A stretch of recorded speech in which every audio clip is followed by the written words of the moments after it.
Good morning, student. In last lecture, we learned some silent features of Indian Constitution.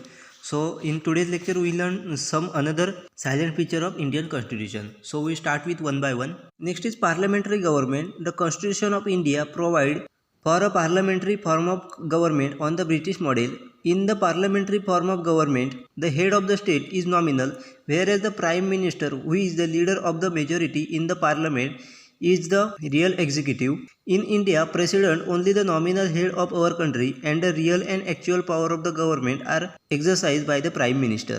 या ठिकाणी आपल्याला next silent feature दिलं आहे कॉन्स्टिट्यूशनचं, ते म्हणजे पार्लमेंटरी गव्हर्नमेंट. म्हणजेच इंडियन कॉन्स्टिट्यूशनमध्ये अशी प्रोव्हिजन केली आहे ती म्हणजे इंडियन गव्हर्नमेंट हे पार्लमेंटरी फॉर्ममध्ये असेल. म्हणजेच ब्रिटिश मॉडेलनुसार त्या ठिकाणी आपल्याला गव्हर्नमेंट हे parliamentary model Indian constitution decide केलं आहे, प्रोव्हाइड केलं आहे. मग त्यामध्ये पार्लमेंटरी गव्हर्नमेंटमध्ये काय असतं, तर जो स्टेटचा हेड असतो तो फक्त नॉमिनल असतो. तर पूर्ण जे काही डिसिजन असतात किंवा मेजॉरिटी लीडर असतात ते आपल्याला प्राईम मिनिस्टर हे दिसून येतात. म्हणजे जे काही मेजॉरिटी ॲक्शन घ्यायचे असतात त्यामध्ये प्राईम मिनिस्टर हे हेड असलेले दिसून येतात आणि स्टेटचा हेड हा फक्त त्या ठिकाणी नॉमिनल असलेला दिसून येतो. म्हणजेच एखादी ॲक्टिव्हिटी एक्झिक्यूट करायची असेल तर त्या ठिकाणी प्राईम मिनिस्टर सगळ्यात महत्त्वाचा मानला जातो. स्टेट हेडचा म्हणजेच जे राष्ट्रपती असतात, प्रेसिडेंट असतात, त्यांना जास्त प्रमाणात त्या ठिकाणी इन्व्हॉल्व करून घेतलं जात नाही. तर इंडियामध्ये जर आपण पाहिलं तर त्या ठिकाणी प्रेसिडेंट जे आहेत ते आपल्याला नॉमिनल हेड दिसतात. म्हणजेच राष्ट्रपती हे फक्त आपल्याला नॉमिनल हेड असलेले दिसून येतात कंट्रीचे, परंतु रिअल अँड ॲक्च्युअल पॉवर आपल्याला पूर्णपणे गव्हर्नमेंटची ही प्राईम मिनिस्टरकडे दिसून येते. म्हणजेच थोडक्यात जर पाहिलं तर आपल्याला पार्लमेंटरी गव्हर्नमेंटमध्ये जे काही पूर्ण पॉवर आणि रिअल ॲक्च्युअल पॉवर आणि रिअल गव्हर्नमेंट जे असतं ते अंडर पूर्ण प्राईम मिनिस्टरच्या अंडर असलेले दिसून येतं आणि जे प्रेसिडेंट आहे ते फक्त आपल्याला नॉमिनल असलेले दिसून येतात. नावापुरते त्या ठिकाणी असलेले हेड त्या ठिकाणी दिसून येतात आणि जे काही सर्व गव्हर्नमेंटची जे पॉवर असते ती पूर्ण प्राईम मिनिस्टरच्या हातात असलेली दिसून येते. अशा पद्धतीने तरतूद आपल्या कॉन्स्टिट्यूशनमध्ये केलेली आहे. Next is secularism. Secularism is another important features of Indian constitution.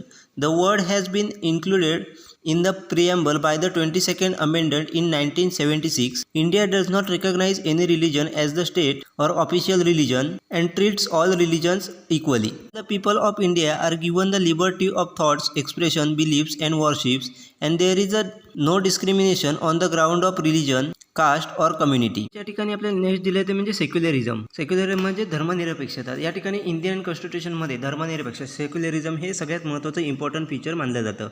मग हा वर्ड सेक्युलरिझम हा वर्ड आपल्याला इंडियन कॉन्स्टिट्यूशनच्या प्रिएम्बलमध्ये 22nd अमेंडमेंटनुसार 1976मध्ये ॲड केलेला आपल्याला दिसून आला. म्हणजेच 22nd अमेंडमेंटनुसार त्या ठिकाणी सेक्युलरिझम हे त्या ठिकाणी इंडियन कॉन्स्टिट्यूशनच्या प्रिएम्बलमध्ये ॲड करण्यात आलं. त्याच्यानुसार इंडियामध्ये कोणत्याही प्रकारचं रिलिजन ही स्टेटसाठी डिसाईड केली जात नाही किंवा ऑफिशियल रिलिजन म्हणून कोणत्या स्टेटची असेल किंवा इंडियाची असेल त्या ठिकाणी डिसाईड केलेलं नाही. तर सगळ्या रिलिजनला त्या ठिकाणी इक्वली ट्रीट केलं जातं. म्हणजेच इंडियामध्ये जेवढ्या काही आपल्याला रिलिजन दिसून येतात त्या पूर्णपणे इक्वली त्यांना ट्रीट केलेलं आपल्याला दिसून येतं. त्याचबरोबर इंडियामधील सर्व लोकांना त्यांना लिबर्टी दिली आहे थॉट्स एक्सप्रेस करण्याची, त्याचबरोबर एक्सप्रेशन्स, त्याच्यानंतर बिलीफ्स आणि वॉरशिपची पूर्णपणे त्यांना लिबर्टी दिलेली आपल्याला दिसून येते. त्याचबरोबर आपल्याला कोणत्याही प्रकारे त्या ठिकाणी रिजनलिझम असेल, कास्ट असेल किंवा कम्युनिटी असेल याच्यावरून आपल्याला कोणत्याही प्रकारचे त्या ठिकाणी भेदभाव केलेले आपल्याला दिसून येत नाही. अशा प्रकारचं आपल्याला इंडियन कॉन्स्टिट्यूशनमध्ये फीचर ॲड केलेले. त्याला आपण सेक्युलरिझम किंवा धर्मनिरपेक्ष अशा पद्धतीने ते ओळखलं जातं. त्याच्यानुसार आपल्याला इंडियामध्ये कोणत्याही प्रकारच्या रिलिजनला त्या ठिकाणी ऑफिशियल रिलिजन म्हणून डिक्लेअर केलं नाही किंवा एखाद्या स्टेटचं ऑफिशियल रिलिजन म्हणून डिक्लेअर केलं नाही. तर त्याचबरोबर सर्व जे काही रिलिजन आहेत त्यांना इक्वली त्या ठिकाणी ट्रीट केलं जातं व पूर्ण सर्व इंडियाच्या लोकांना त्या ठिकाणी त्यांचे थॉट एक्सप्रेस करण्याचे असेल किंवा बिलीफ्स असतील किंवा वॉरशिप करण्याचे त्यांना पूर्णपणे लिबर्टी दिलेली आहे. Is provision of fundamental rights. The fundamental rights are contained in the part 3 of the constitution of the article 12 to 35. The farmers of the constitution derived inspirations for the bill of rights from the constitution of USA. Fundamental rights are justifiable in the sense of that a person can approach a court in case of violence of his or her fundamental rights. The Supreme Court of India is guardian of the rights and liberty of the people. They are not absolute. The government can impose reasonable restrictions on them. The significance of the fundamental rights is that they protect the liberty and the freedom of the citizens against encouragement by the state. Originally, the Constitution provided for 7 fundamental rights, but the right to property was abolished by the 44 Constitutional Amendment Act of 1978. At present, there are 6 fundamental rights. म्हणजे या ठिकाणी आपल्याला next feature दिले ते म्हणजे provision of fundamental rights. म्हणजेच आपल्या Indian कॉन्स्टिट्यूशनमध्ये third पार्टमध्ये आपल्याला त्या ठिकाणी आर्टिकल 12 to 35मध्ये आपल्याला त्या ठिकाणी फंडामेंटल राईट्स हे प्रत्येक व्यक्तीला दिलेले आहेत. म्हणजे इंडियातील प्रत्येक व्यक्तीला त्या ठिकाणी फंडामेंटल राईट्स हे कॉन्स्टिट्यूशननुसार दिलेले आपल्याला दिसून येतात. त्याबरोबर जर त्या फंडामेंटल राईट्सचं जर कोणी उल्लंघन केलं तर ती व्यक्ती त्या ठिकाणी कोर्टात देखील जाऊ शकते. म्हणजेच कोर्टात देखील आपली केस त्या ठिकाणी करू शकते. म्हणजेच एखाद्या व्यक्तीने जसं समजा किंवा एखाद्या ग्रुपने एखाद्या व्यक्तीसोबत फंडामेंटल राईट्सविषयी काही व्हायलेशन केलं तर त्या ठिकाणी ती व्यक्ती कोर्टमध्ये देखील जाऊ शकते. अशा पद्धतीने फंडामेंटल राईट्स हे आपल्याला त्या ठिकाणी प्रोव्हिजन केलेली आहे आपल्या कॉन्स्टिट्यूशनमध्ये. प्रत्येक व्यक्तीला असे फंडामेंटल राईट्स त्या ठिकाणी दिलेले आहेत. त्याच्या माध्यमातून जर कोणत्या ठिकाणी जर चेंज करण्याचा प्रयत्न केला किंवा फंडामेंटल राईट्समध्ये काही व्हायलन्स क्रिएट करण्याचा प्रयत्न केला तर ती व्यक्ती कोर्टात देखील जाऊ शकते. त्याचबरोबर इंडियाचं सुप्रीम कोर्ट आहे ते आपल्याला लोकांच्या म्हणजेच पीपलच्या राईट्स आणि लिबर्टीजसाठी त्या ठिकाणी ग्रेडियंट असलेलं दिसून येतं. त्याचबरोबर फंडामेंटल राईट्सच्या माध्यमातून त्या ठिकाणी जे काही लोकांची लिबर्टी असेल किंवा फ्रीडम असेल ते आपल्याला कायम ठेवण्यास मदत होत असते. म्हणजे फंडामेंटल राईटच्या माध्यमातून त्या ठिकाणी लोकांची जी काही फ्रीडम असेल किंवा लिबर्टी आहे ती प्रोटेक्ट करण्यासाठी आपल्याला मदत होत असते. त्यामध्ये आपल्याला ओरिजिनल कॉन्स्टिट्यूशनमध्ये आपल्याला त्या ठिकाणी 7 फंडामेंटल राईट्स असलेले दिसून येतात. म्हणजे 7 फंडामेंटल राईट्स आपल्याला त्या ठिकाणी ओरिजिनल कॉन्स्टिट्यूशनमध्ये होते. परंतु 1978मध्ये जे 44 अमेंडमेंट त्या ठिकाणी झालं होतं, 44 कॉन्स्टिट्यूशनल अमेंडमेंट झालं होतं, त्यामध्ये ते प्रॉपर्टी राईट हे त्यातून कमी करण्यात आलं व आता आपल्याला करंटली आपल्याला त्या ठिकाणी 6 फंडामेंटल राईट 6 फंडामेंटल राईट त्या कॉन्स्टिट्यूशनमध्ये आपल्या असलेले दिसून येतात. अशा पद्धतीने वेगवेगळे फंडामेंटल राईट देखील आपल्याला त्या ठिकाणी दिलेले आहेत ज्याच्या माध्यमातून आपण आपले फ्रीडम असेल किंवा आपलं जे काही लिबर्टी असेल ती प्रोटेक्ट केली जाते. Fundamental duties. The fundamental duties are incorporated in article 51A of part 6A of the Constitution by the 22nd Constitutional Amendment Act of 1976. The original Constitution did not contain the fundamental duties. The fundamental duties are very important for the overall development of the country. These duties must be performed by the citizens of the India. These duties are not legally binding upon the citizen. Some of the duties including abiding by the Constitution, to defend the country and render the national services, to develop a scientific temper and safeguard public property etc. त्या ठिकाणी आपल्याला next feature दिले ते म्हणजे fundamental duties. Fundamental duties हे आपल्याला कॉन्स्टिट्यूशनच्या 51A आर्टिकलमध्ये part 6A मध्ये आपल्याला दिसून येतं. हे अमेंडमेंट आपल्याला 22nd कॉन्स्टिट्यूशनल अमेंडमेंट ॲक्ट 1976नुसार त्यामध्ये ॲड केलेलं दिसून येतं. म्हणजेच ओरिजिनल कॉन्स्टिट्यूशनमध्ये आपल्याला त्या ठिकाणी फंडामेंटल ड्युटीज नव्हत्या तर त्यामध्ये 22nd अमेंडमेंट ज्यावेळी करण्यात आलं त्यावेळी हे फंडामेंटल ड्युटीज त्यामध्ये ॲड करण्यात आल्या. कारण ओव्हरऑल कंट्रीची डेव्हलपमेंट करायची असेल तर या फंडामेंटल ड्युटीज सगळ्यात महत्त्वाच्या होत्या. त्यामुळे त्या ठिकाणी 22nd अमेंडमेंटच्या माध्यमातून त्या ठिकाणी ॲड करण्यात आला. या ज्या ड्युटीज आहेत त्या इंडियन सिटिझनच्या माध्यमातून त्या ठिकाणी परफॉर्म केल्या जातात.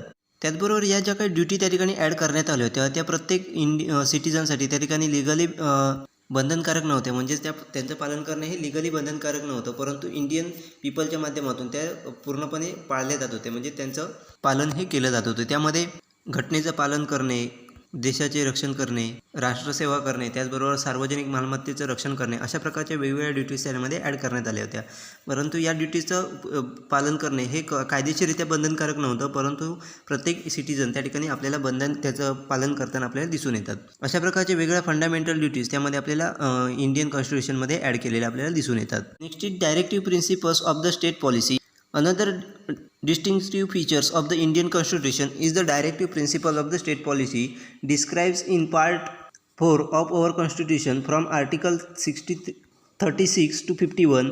These directive principles are fundamental in the governance of our country and it is the duty of the state to apply the principles in making law. These principles aim at the securing social and economical freedom by the appropriate state actions. म्हणजे या ठिकाणी आपल्याला next feature दिले आहे ते म्हणजेच directive principles of the state policy. हे आपल्याला फीचर आपल्याला इंडियन कॉन्स्टिट्यूशनच्या पार्ट 4मध्ये आपल्याला दिसून येतं. त्यामध्ये कॉन्स्टिट्यूशनमध्ये आर्टिकल 36 पासून 51पर्यंत हे डिस्क्राईब केलेलं दिसून येतं. म्हणजेच directive principle of state policy आपल्याला त्यामध्ये डिस्क्राईब केलेलं दिसून येतं आर्टिकल 36 ते 51मध्ये. तर डायरेक्टिव्ह प्रिन्सिपल म्हणजेच काय तर एखाद्या स्टेटमध्ये लॉ क्रिएट करत असताना किंवा जे काही ॲक्शन घेत असताना या प्रिन्सिपलचा त्या ठिकाणी फॉलो करणं गरजेचं असतं. म्हणजे एखाद्या स्टेटला त्या ठिकाणी लॉ क्रिएट करायचा असेल किंवा त्या ठिकाणी एखादी ॲक्शन घ्यायची असेल तर मग त्या ठिकाणी ह्या ज्या काही पॉलिसीज या ज्या काही प्रिन्सिपल्स दिले आहेत त्यांचं फॉलो करणं प्रत्येक स्टेटला त्या ठिकाणी बंधनकारक असतं. म्हणजेच त्या प्रिन्सिपलच्या माध्यमातूनच त्या ठिकाणी वेगळे लॉ क्रिएट करणे त्याचबरोबर वेगळ्या ॲक्शन घेणे गरजेचं असतं. मेन उद्देश आहे तो म्हणजे स्टेटच्या वेगवेगळ्या ॲक्शनमधून कोणत्याही प्रकारे त्या ठिकाणी लोकांना त्या ठिकाणी त्रास होता नाही त्या माध्यमातून आपल्याला सोशल सिक्युरिटी असेल त्याचबरोबर इकॉनॉमिक फ्रीडम असेल हे लोकांना मिळालं पाहिजे हे त्यामागचा मेन उद्देश होता. म्हणजेच स्टेटच्या लॉमधून कोणत्याही प्रकारे लोकांवरती त्या ठिकाणी इफेक्ट होता नाही याच्यासाठी हे डायरेक्टिव्ह प्रिन्सिपल स्टेट पॉलिसी त्या ठिकाणी तयार करण्यात आली होती. त्याच्या माध्यमातून एखादं स्टेट आपल्या त्या प्रिन्सिपलचा फॉलो करून आपल्या स्टेटसाठी एखादा लॉ क्रिएट करायचा असेल त्याचबरोबर एखादी ॲक्शन घ्यायची असेल तर त्या प्रिन्सिपलच्या माध्यमातूनच घेऊ शकतो. ती प्रिन्सिपल पाळूनच त्या ठिकाणी आपल्याला एखाद्या स्टेटला त्या ठिकाणी लॉ क्रिएट करायचा असेल किंवा एखादी पॉलिसी क्रिएट करायची असेल एखादी ॲक्शन घ्यायची असेल तर ती घेऊ शकतो. अशा पद्धतीने वेगवेगळी आपल्याला फीचर या ठिकाणी दिलेली आहेत. Next is independent and impartial judiciary. The basic feature of Indian constitution is independence of the judiciary. The judiciary is separated from the other two origins executive and legislature. The tenure of the judge of the Supreme Court and the High Court is a fix and the judge cannot be removed by the simple procedure. Independence of the judiciary is very essential for the success of democracy. या ठिकाणी दिले ते म्हणजेच independent and इनपार्शियल ज्युडिशरीज म्हणजेच independent आणि निपक्षपाती न्यायव्यवस्था. त्या ठिकाणी आपल्याला लक्षात येतं की इंडियन कॉन्स्टिट्यूशनचं बेसिक फीचरच आहे ते म्हणजे इंडिपेंडन्स ऑफ ज्युडिशरी म्हणजेच इंडिपेंडंट न्यायव्यवस्था ही आपल्याला त्या ठिकाणी दिसून येते. त्याचबरोबर इंडियन ज्युडिशरी ही आपल्याला दोन घटकांपासून वेगळे करू दिसून येते म्हणजेच एक्झिक्युटिव्ह आणि लेजिस्लेचरपासून आपल्याला ज्युडिशरी म्हणजे न्यायव्यवस्था ही एक्झिक्युटिव्ह आणि लेजिस्लेचरपासून वेगळी केली दिसून येते. त्याचबरोबर सुप्रीम कोर्ट आणि हायकोर्टचे जज आहेत त्यांचे देखील आपल्याला जो काही कार्यकाळ आहे तो देखील त्या ठिकाणी फिक्स केलेला दिसून येतो. त्याचबरोबर ते दोन्ही जजचं आपल्याला रिमूव्ह करणं हे एक सिम्पल प्रोसिजरच्या माध्यमातून होत नसतं तर त्या ठिकाणी वेगळी स्पेशल प्रोसिजर यूज करूनच आपण त्या ठिकाणी त्या दोन जजना त्या ठिकाणी रिमूव्ह केलं जातं. त्याचबरोबर आपल्याला इंडिपेंडंट ज्युडिशरी ही सगळ्यात महत्त्वाची आपल्याला सक्सेसफुल डेमोक्रेसीसाठी आपल्याला इंडिपेंडंट ज्युडिशरी हे सगळ्यात महत्त्वाचं फीचर आपल्याला मानलं जातं. Division of power between the centre and the state. Another important feature of Indian constitution is division of power between the centre and the state government in terms of union list, the state list and the concurrent list. This is important provision for the incorporated in seventh schedule of the constitution. म्हणजे त्या ठिकाणी next feature दिले ते म्हणजे division of power between the state and centre.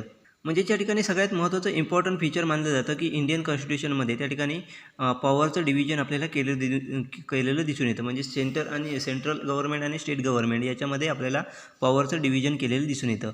मग त्यामध्ये union list असेल state list असेल किंवा कॉन्क्रीट लिस्ट असेल त्याच्या माध्यमातून त्या ठिकाणी आपल्याला पॉवरचं डिस्ट्रीब्युशन किंवा डिव्हिजन केलेलं दिसून येतं. हे सगळ्यात महत्त्वाचं इम्पॉर्टंट प्रोव्हिजन आपल्याला केले दिसून येते. हे आपल्याला इंडियन कॉन्स्टिट्यूशनचं 7th शेड्यूलमध्ये डिस्क्राईब केलेले दिसून येते.